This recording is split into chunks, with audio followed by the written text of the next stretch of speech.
Thank you very much. I'm going to be letting Stephen talk most of the time, so I'm just going to start by welcoming Stephen here because I've read his novel, and I've read all his novels, but this is my favourite.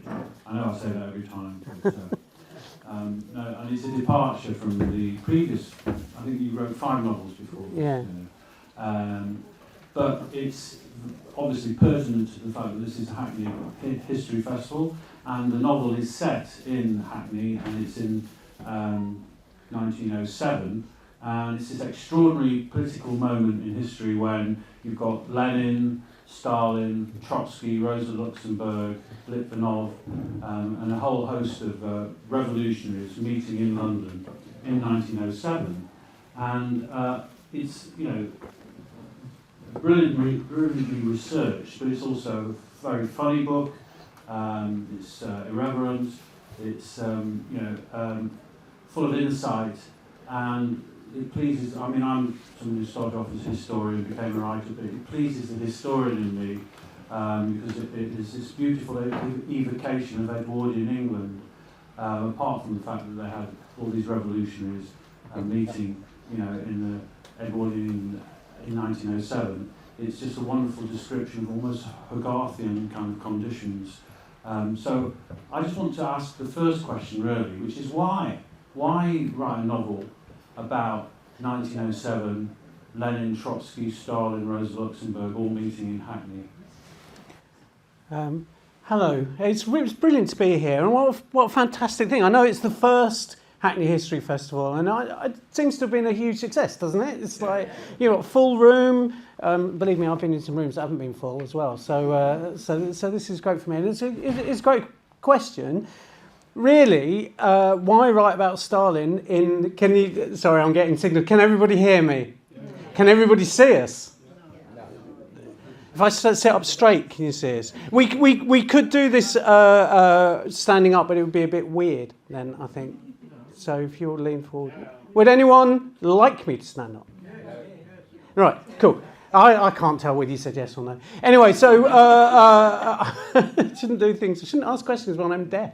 But it's a question, why write a novel about Stalin, was a question that my publisher asked as well. I mean, I'd done these very contemporary set books that if you were to boil them down, is basically Steve looks at the world and thinks, isn't it mental the way we're living now? And I sort of wanted to, but I'd read that Stalin, I'd read in a book, I think it was by Simon Montefiore, you know, one of the Stalin, that Stalin was here for 3 weeks, and no one, including other biographers of Stalin, seemed to think it was very important that Stalin spent 3 weeks here in Hackney, and I thought this was fascinating. I thought it was a real gap, you know, what a gift to it, and I couldn't believe that nobody else had done it. So when my publisher's going, really, Stalin in Hackney, really, Steve? And I'm thinking, Stalin in London, and he's not just any Stalin. Stalin's 29 at this time, and he's, you know, incredibly, he looks, if you've seen the photos, there's a few photos doing the rounds. If you see Stalin at that time, he looks like a hipster poet. He looks like a major spoken word artist. He's really intense, he's really good looking. And then I started doing some research, and I found that hot Stalin is a thing. He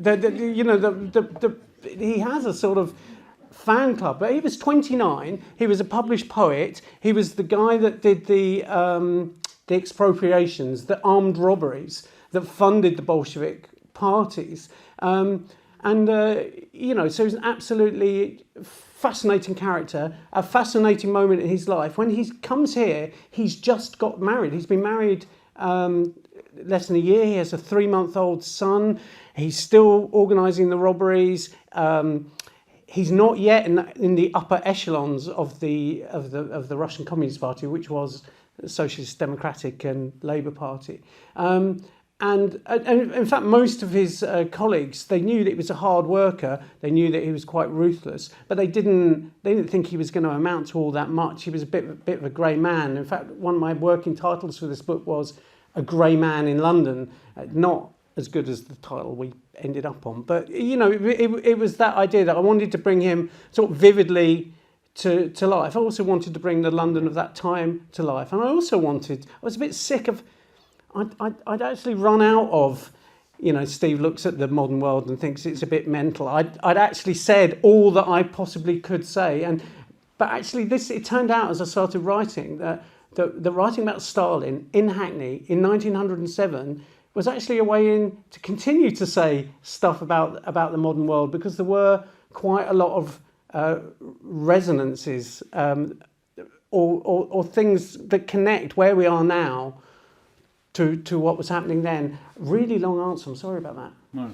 Well, no, thanks, because you mentioned Stalin straight away, and Stalin is one of perhaps the main character. There's also a character, a 19-year-old Finnish communist called, I think, Eli Vuokko. Eli Vuokko, yeah. And she almost has equal billing to Stalin. I was captivated by her story as well.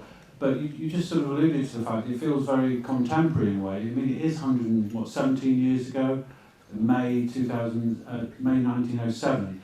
But it still feels as though it could be happening now and today. And when we came into Hackney, came from Colchester, and I was walking around, and I just got the sense that you were giving a sort of contemporary feel to it. But am I right or wrong? Because I could be very wrong on this. When you talk about, for example, the young women in the Communist Party doing judo and things like that, and they're very strongly feminist, and for some reason I was thinking, well, that feels very 21st century, but this is all true, isn't it? That in the beginning of the 20th century, this was actually happening on the streets of London. Could you talk a little bit about that? Because that's something I never knew about. Brilliant, thank you. So the Russian Communist Party was very self-conscious about giving prominent positions to women activists, and had quite a lot of young women activists. And when I started researching this book, one of the things I discovered is that the Daily Mirror had been set up as a newspaper for women, and had been set up in 1905 in order to, there was this growing educated female middle class, and the barons of Fleet Street said, we can target this new market. And we called it the Daily Mirror because women like to look in mirrors. That was the thinking at the time, and it would be political news for them. And what was fascinating for all of Fleet Street, particularly the Daily Mirror, was that there were these young women coming over. The fieriest, most bloodthirsty speeches at the conference were delivered by young women activists from all over the Russian Empire. And they talked about there's been, people are only made freed by blood. Blood has to be spilt. And the Daily Mirror, because although it had been aimed at women, none of its reporters, or few of its reporters, were actually women. They got themselves quite a froth about this idea of these young, bloodthirsty women. They described them in quite, lascivious terms, and were very, very excited by the idea that there were these women revolutionaries on London streets. And it is true that the Communist Party laid on self-defence classes for women at that. So every morning they would do weapons training and they would do self-defence.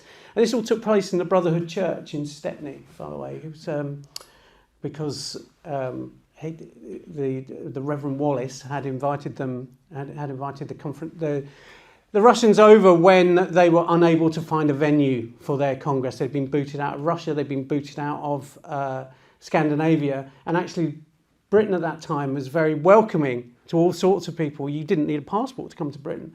Anybody could come, anybody could do anything more or less. So did you mean to say Stepney? Sorry, I'll stop it. You said Brotherhood Church Stepney. Did you mean to say Stepney? I think it was in Stepney, yeah. Aren't we talking about the bottom of Southgate Road in Hoxton? Yes. Sorry, but the boundaries were different actually. But anyway,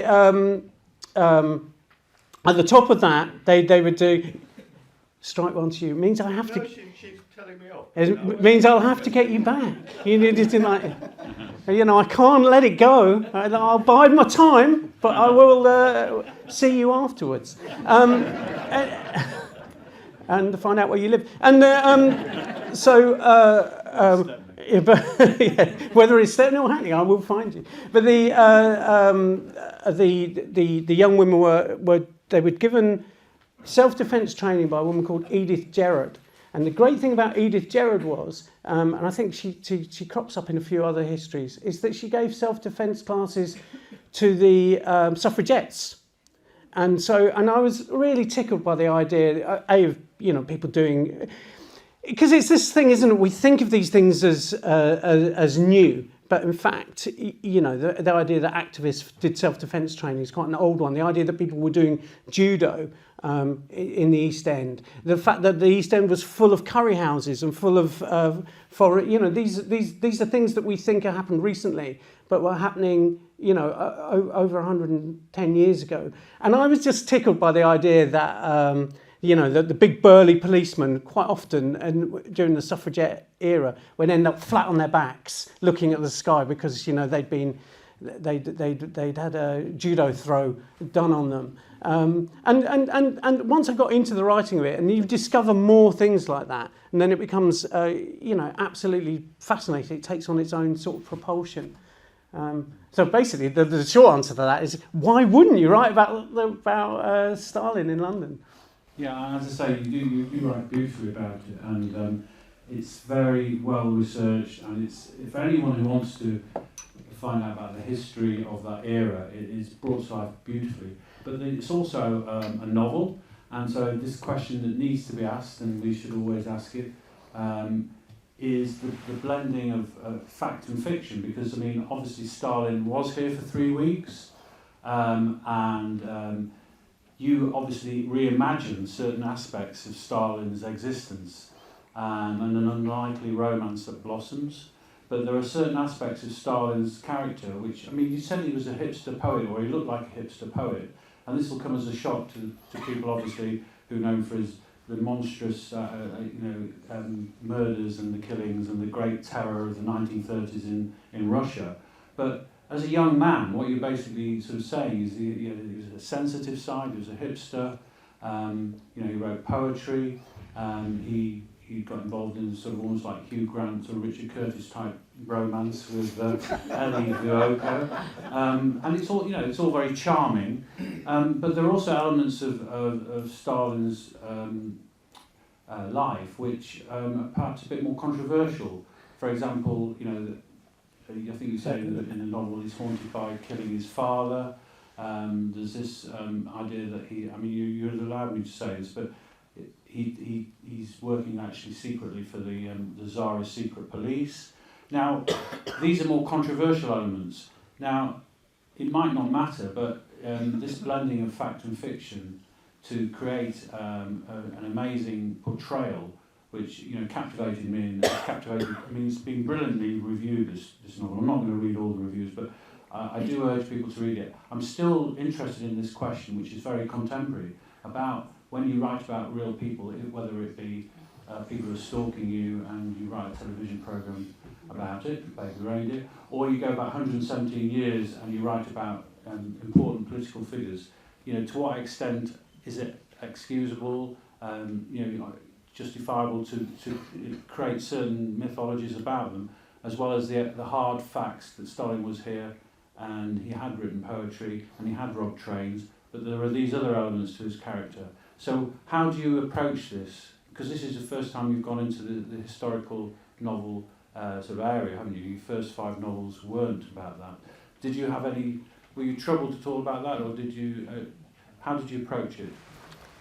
Well, my early novels are long enough ago that they have become historical novels. I think it's an interesting point. I think, I'm saying that there's an afterword to this book, and I quote Lawrence Binet, who said, fiction respects nothing, and I agree with that as a philosophical standpoint. You shouldn't have to respect anything. And unlike Baby Reindeer, where all the people in that seem appalling to me. But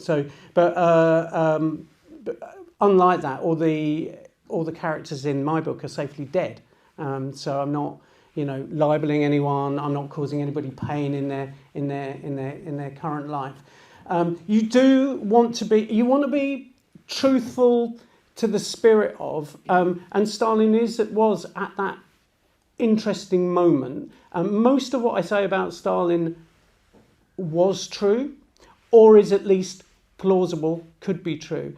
The thing about when I started reading about him, I was just reading for fun, really. I was just reading about Stalin in London for my own amusement, and I read a book called Stalin's Secret Files, which was written by a son of a KGB officer, and he was very strongly and very firmly of the opinion that Stalin had worked for the Tsarist secret police. The Tsar was the Russians were one of the first to get going on having a secret intelligence service, he absolutely, the guy who wrote this book is absolutely convinced that Stalin was a member of the secret police. And I was thinking, as a novelist, I was thinking, well, okay, let's imagine if he was working for the secret police, then he's under real pressure when they come into London, and there was the Russian Secret Service was all over, as was the newly formed British, which was a branch of the Metropolitan Police at the time. So there were people all over this event. So he's under pressure. He's under pressure to deliver for his Stalinist masters. He's also under pressure to deliver for the Bolsheviks. The Bolsheviks themselves at this time are under pressure. There's big tensions within the Russian Communist Party. Do we pursue the armed struggle? Remember, a revolution had started and had been semi-successful in 1905 in Russia. Do we continue with that road, or do we embrace the treaty that we've signed with the Tsar, and do we embrace the parliamentary road to socialism? And that's the famous split between the Bolsheviks and the Mensheviks. Mensheviks just meaning majority, and Bolshevik meaning minority. And so they were small in numbers, and they were under real pressure there. So I've got Stalin as one of the Bolsheviks. He's under pressure from his comrades, but he's also under pressure from his Tsarist paymasters. So that gives a bit of a hook to the book. The romance, it's nice you describe it as charming. I mean, actually, I haven't been a member of the Communist Party, but I'll tell you what, I have been at conferences, and you know that, yes, you might be politically motivated and active, but you know there are all sorts of other emotions. People get drunk, people get off with each other, people do all sorts of indiscreet things, they're away from home, particularly for the young women who often came from like Ellie Vuko, come from small town in Finland. She's here at the centre of the empire with all the big noises from the party. There's lots of intoxicating atmosphere. Her great hero Rosa Luxemburg is here. You know, it's an exciting moment on a personal level as well as a political level. And I wanted to get some of that personality and some of that drama in it. And I don't know, nobody knows, because all the people who might have been able to say definitively that Stalin was working for the secret police were killed by Stalin. So, you know, a lot of people died as soon as he got his hands on the reins of power. Anyone who might have been able to say, hang on a minute, weren't you? They were very quickly dispatched. So, yes, it is a novel. It's definitely a novel. It's not. I'm not attempting to write. There were much better people than me who could do the history of what exactly happened when, and but then if you did that, it would be an almost unreadable book. And in fact, I did read some biographies that were like that. Litvinov, who was Stalin's ambassador to London later on, he's there for this conference. And I read a Soviet biography of Litvinov, and it is so dull. He was at this committee for this long, and they discussed tractor production for this long, and then whatever.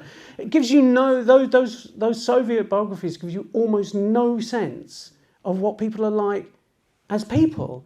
And all I knew that Litvinov, it's an aside that somebody else makes, that he did the Christmas charades one year at the embassy. So I'm thinking, well, if he's vibrant enough to do the charades, then he's probably a bit of a show-off. He's probably, so I could build his personality not on, what was in the books, because frankly, Litvinov, despite having been an ambassador, both here and in America, sort of he's a colourless character. So I did feel entitled to take some sort of novelistic decisions. And sometimes you think, well, this probably happened, but this is a bit more interesting, and this could have happened. My rule was basically not to do anything that couldn't have happened. There was nothing in this book that could not have happened, but sometimes there are things that probably didn't happen or might not have happened. Thank you. And I will be throwing this over to the audience, obviously, to ask questions. Where in Stepney or was it? But I think those things are very important, and it was fact-checked by someone who knows this stuff as well. I just wanted to get the idea that it's about 1907, and so many things you talked about seem very contemporary. But when you were writing it, is it true you were writing it during that period of sort of high excitement and also turmoil in the Labour Party with the sort of rise of Corbynism? And I think that you were to a certain extent inspired or affected by some of the debates that were going on, and so you were thinking about you talked about the parliamentary road to socialism or revolutionary road to socialism. I mean, was that affecting you when you were writing it? All those hundreds of thousands of people joining the Labour Party, there seemed to be a new era, a new dawn, a promised land awaits, and all that. Yes. It really definitely was at the back of my mind. And obviously the debates in the Russian Communist Party had more, traction in the real world. 10 years later we had a revolution, that changed everything that we're still feeling the effects of now. But it was fun to be writing this. I started writing it just after the 2019 election, and the debates in the Labour Party about the direction that people were going to take, where they're going to follow. Corbyn had a very particular ideal, and Starmerism was on the right. Those were live debates, and it was a fun way to deal with that. Actually, to not nobody's interested in what I have to say about the Labour Party. And I wouldn't presume to bore people about that. However, in the context of writing a book about Russia and the debates that were going on at that congress there, it was quite a fun way to think about how people persuade, argue, the alliances that they necessarily build. I mean, at the congress that was taking place at the church. The big winner, if you like, was Martov, a guy called Julius Martov. I'd never heard of him before. Now, I know there will be people in here who have heard of him, but the thinking in my book, some of the characters think if the big hero of the change in Russian society is written, it will be Martov they talk about, not Stalin, not Lenin. So it was interesting for me to try and think about the difference between. You can't, if you're going to write an effective historical novel, you've got to avoid bringing hindsight in, unless you're dripping it in as a sort of extra spice and doing it deliberately. But it's you've got to imagine what the characters in your book know at that time and what they might be thinking and feeling and plausibly acting. So yeah. I mean, I was being facetiously giving a one-word answer, but yes, I was interested in the situation in the Labour Party. But honestly, a novel about even now it would be boring, wouldn't it? A novel about the Labour Party in 2019, and certainly in 2019, it would have been impossible to write. Also, no one would believe it. Natalie Elphicke, etc. I didn't know that the original title, or the title that you were thinking of, was A Grey Man in London, which I quite like. But you ended up by calling it Sellers the Rope. So I think a word of explanation is required, or more than one word. But why did you come up with that title? What does it mean? Sellers the Rope. People heard this phrase before, sellers the rope. It's attributed to lots of Russian leaders, but particularly it was attributed to Lenin, who said, when we hang the final capitalist, he will sell us the rope. And it's quite a resonant phrase, isn't it? About the persistence and determination of capitalists, in that they, will go to the scaffold, still selling, still making deals, but also in the ruthlessness of the of the Russian leadership there. So it was something I argued about with my publisher. She didn't. This has not been my first rodeo. So I published quite a few books, and so quite often. When you first write a book, quite often your editor is like, you think they must know everything, and every time they suggest a change, you go, oh yeah, oh God, must do that, and then later you go, well, everything they do is rubbish, and something you eventually find a sort of middle way. Most of what my editor suggested for this book. She was incredibly young, and she wasn't interested in Stalin anyway. She wasn't interested in communism or anything like that. But she came up with the title, so she sort of, and it is a good title. It's quite a resonant title. It's. She also sent my book to Hilary Mantel, who really liked it, and that was quite transformative. So she did two good decisions there. And that alludes to the darkness. I mean, the brutality, the ruthlessness that is there. I mean, in one way, we've been.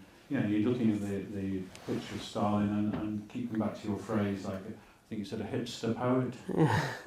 Could be like going on the road with Jack Kerouac and that kind of thing. And yet, he was a monster. He was responsible for the deaths of millions of people.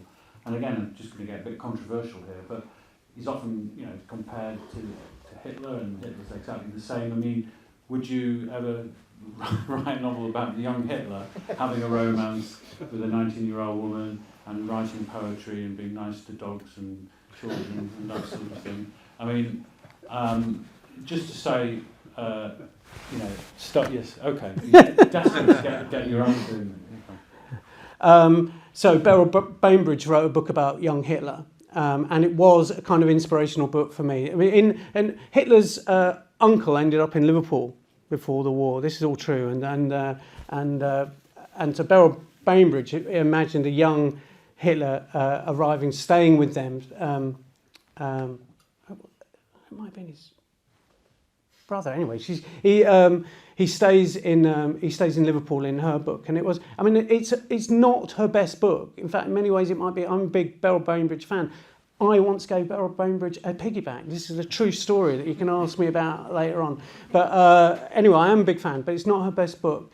And I wouldn't write about Hitler because lots of people have written about it. There's an inexhaustible, despite the fact there's an inexhaustible appetite for books about Hitler from the British reading public. It's astonishing to me. But it was also quite a sexless kind of the thing about...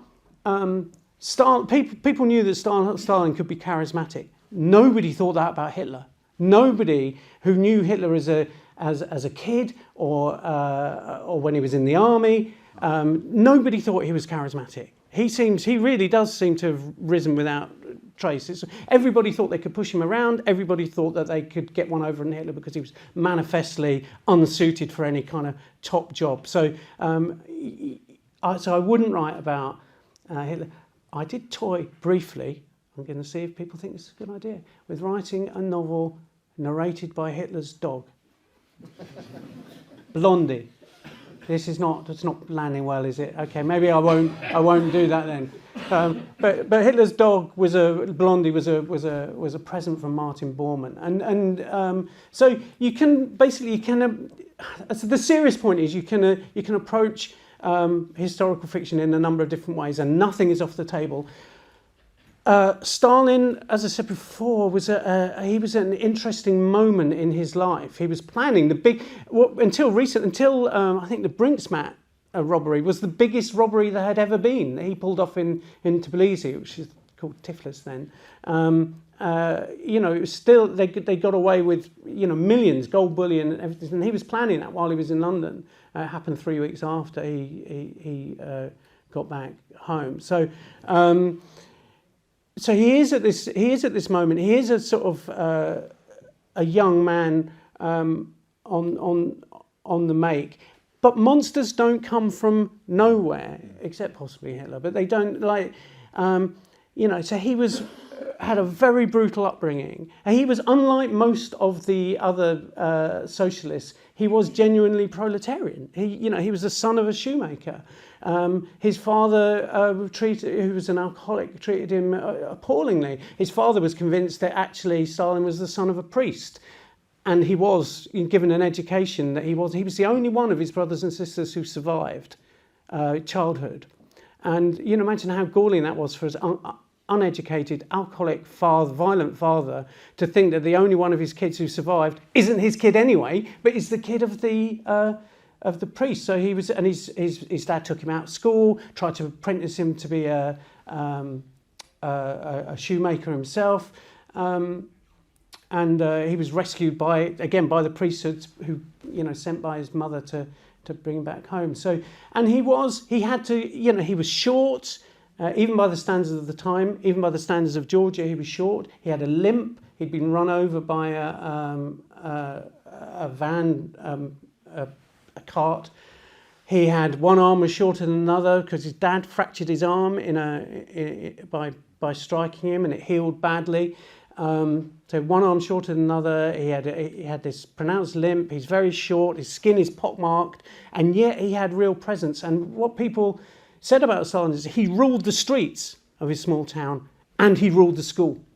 So he was, bright. He didn't actually matriculate. He didn't pass his exams because he led a strike actually at the school.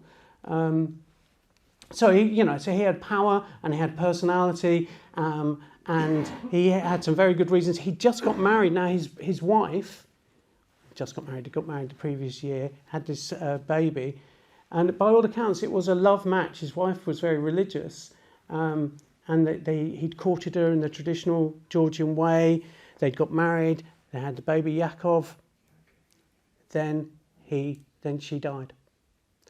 And, it would be a bit crass to say, that sent him on the path, but he had this difficult upbringing. You could argue that he was sort of redeemed by love, and then his wife dies, and from that moment on, the ice. You could argue anyway that the ice enters his soul then.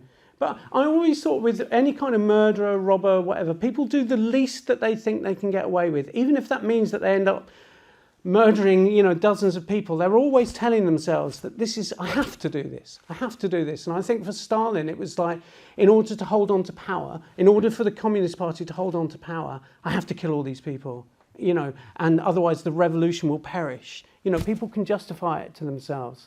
At this moment, he's doing what he has to do in order to get the money for the Bolsheviks. I mean, one of the things, the Bolsheviks were really skint. In fact, the whole party was really, really skint, to the extent that they had to organise a fundraising events with American entrepreneurs in order to get the money just to get home. So that's quite a funny scene in my book where they're trying to make this deal in order to get some money out of an American soap magnate. Actually happened. Yeah, I've got to emphasise it's really funny. It sounds unlikely again that you think revolutionaries talking about strategy to reshape the world and talking about tractor production. They don't obviously in this book, but it is a very, very funny book. And the moment where they're in the same room with the American entrepreneurs and the capitalists and very rich people in the left-wing establishment in Britain as well, they're trying to sort of play each other and court each other. Is wonderfully written. Very, very funny book. I think this is the last question, then I will ask the question on the floor. But I was really entranced by the character of Eli Vuoko, and just to sort of, I've said it before, where all these characters are real characters and they're well documented. We know a lot about Stalin and Trotsky and Lenin and Rosa Luxemburg. And by the way, Rosa Luxemburg is brought brilliantly and beautifully to life in this novel, and Eli Vuoko is just not a not known person. She's like your foot soldier, isn't she? In the revolution, she's a Finnish woman who's 90, and you're looking at it a lot through her eyes. So as well as the sort of point of view of Stalin, we're sort of seeing through the eyes of Eli Vuoko. So I just wondered what inspired you to write her character, how you could write it really with not I mean, she might have existed, but as far as I know, there isn't anything written about her.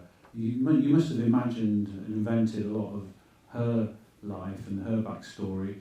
Or did you? Or did you get some research done on her? So it's a fact that there were lots of young women activists from Finland as well as other people. That was, it's a fact that some of them were union leaders that had been voted by, by their as the delegates from factories and whatever.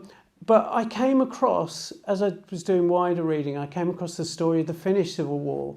Again, these are things we tend to think of Finland as a very attractive, prosperous, settled place, but it was really a poor place when it was part of the Russian Empire.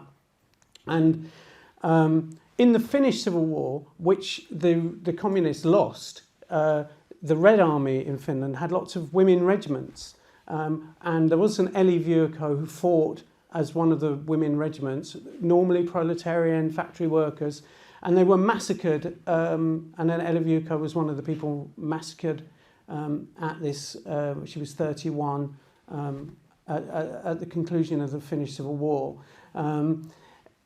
There is no evidence that Eli Vyöko was one of the delegates, but she was the right age, and she could have been. And I wanted to bring to life, I wanted to somehow dramatise, humanise all the women that came to this conference. And I also wanted a tribute to the people who disappeared from history. I mean, everyone knows about Stalin. Everyone knows what happened to Stalin. Nobody knows what happened to Eli Vyöko. And so she stands, so her name is real, there was a real person. I put her in London at that time. Because she was the right age, whatever, and it's really nice that that you say that it's a funny book. I didn't think I was writing a funny book. People have been nice enough to say my books are funny and whatever. It's not my intention of writing them. I wanted to write. I wanted to write a book about Stalin in Hackney that could have been a contemporary novel. That was sort of my intention. I wanted it to not feel like a historical novel. I wanted it to feel like a contemporary literary novel. Also, I hate reading books that have no flashes of wit or humour in them, and too many of the literary writers that you get out there, the ones that are up for the prizes, you read their books and you think, oh my God, it's so turgid. So a bit of life and a bit of pace is what, yeah. Thank you. Well, I do want, I'm not quite sure how long we've got we've got 5 minutes or so. Would anybody has got a burning question they'd like to ask? Yes? Why was Stalin in London? And apart from planning robberies with police and extracting money from American soap magnates, what was he doing here? See, that should have been your first question. No, they all agree. Basically, they've been planning the 5th Congress of the Russian Communist Party. They had them every couple of years. The Tsar had kicked them out, so you can't have them here. So they wanted to go to Norway and they wanted to go to Sweden. Those countries also kicked them out. You can't hold it here. Britain was the last hope. So the Reverend of the Brotherhood Church, there's always been this link between the churches and revolutionary socialism. I'm writing a book at the moment that about Victor Grayson, who was Britain's first, possibly only revolutionary socialist MP, came to a sticky end, and he was originally trained to be a preacher. And I think there was that a lot of the early Fabians were Methodists, and the nonconformist churches informed both the Liberal Party and the Labour Party. So there was that, that sense you could come here. But also Britain was incredibly welcoming, and the East End in particular was very welcoming. Also waves of political emigres had Jewish emigres ended up here. All sorts of people that couldn't escaping the pogroms and people escaping, oppression in their own countries ended up in the East End, and the idea at the time that there were questions asked in Parliament about, do we really want these kind of nutjob revolutionaries running around the East End? But also there were people saying, no, everyone should be able to come to England. You Tories as well. People, of course, that's what being British means. Anybody can come here and host that because we're free. We're not authoritarian. So, Britain was a welcoming place. As I said before, you didn't even need a passport to come to Britain. That was quite a recent thing, the need for passports, which again is eye-popping when you think of how rigorously borders how they attempt to police them now. Any other questions? Yes. When you were researching, what was your kind of favourite flash of character? I mean, I've sort of written essays and stuff, and when you research a person, you get a line or like a paragraph, and then it's like a real window into who they were. I mean, I would just wonder if you had a sort of favourite. So I became obsessed with reading old newspapers, and in fact, I would do it now. I'm not interested in current newspapers. Give me a newspaper from 19. Give me the New York. I have a subscription to the New York Times solely so that I can read old papers from So I suppose it was, and probably the reason I mentioned it was the idea that Joseph Fels, who was the guy who eventually lent the Communist Party the money so that they could get home. He charged interest as well. So I suppose it was when I found out about him and his wife. His wife had been she wanted to set up they were avowed Zionists, and she wanted to set up a Jewish homeland in Mexico, and actually went out to Mexico. And it was Maxim Gorky who fixed up this deal. And Maxim Gorky's wife, and this is finally answering your question, was an actress, and she gave them tips on how to behave at the party when you're mixing with the rich, and she give them lots of tips about the rich people. The rich people are going to love it if you're foul-mouthed, if you're if you behave, because it's like, oh gosh, look at them, these revolutionaries, they're everything that I feared, and that is actually how they had to be. So it was that party and that guy and those people in that world who are completely peripheral to my book. Actually, this is, I guess, what you're saying. That's what I liked, I think, the most. Well, I'm going to have to wrap it up now, but I'd just like to say, once again, I'm not his agent, but I do recommend that you get a copy of this. It's a brilliant book, wonderful novel. Sellers the Rope. I want to thank Stephen Thank you. for being here and for talking. So, a round of applause for Steve. Thank you, everyone. It's been great to be here.